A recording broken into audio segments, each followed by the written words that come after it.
Hey there, let's be honest. Sometimes walking with God feels a lot less like a stroll in the park and more like a storm you're trying to survive. But what if I told you that those moments, the hard ones, are actually where faith is built the deepest?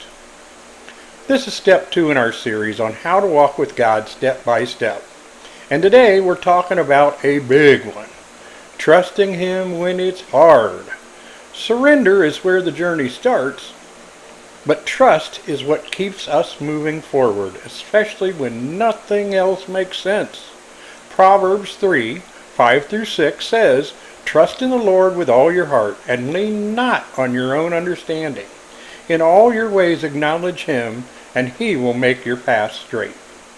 Let me ask you, have you ever been in a place where your understanding just couldn't explain what was happening? A health crisis, a financial burden, a broken relationship, a long season of silence. Guess what? I've seen all of those. And yet, somehow, God was still working behind the scenes. Because trusting Him doesn't mean we always feel Him. It means we believe He's still good, even when life isn't. And here's the key. Trusting God when it's hard isn't about pretending the pain isn't real. It's about bringing it to Him anyway. You might not see how the story ends, but God already knows. That's what walking with Him looks like, step by step, even when it's uphill, even when it's dark. He's not asking you to understand everything. He's asking you to walk with Him through it.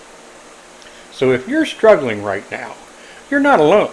And this step, trusting when it's hard, might be the greatest act of faith yet. But trust me, walking with Him and involving Him in it makes it possible.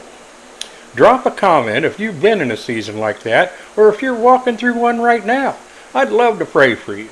And don't forget, please like, subscribe, and follow along as we keep walking with God together one step at a time. And please share it with somebody if you think this might help someone else. Have a blessed day.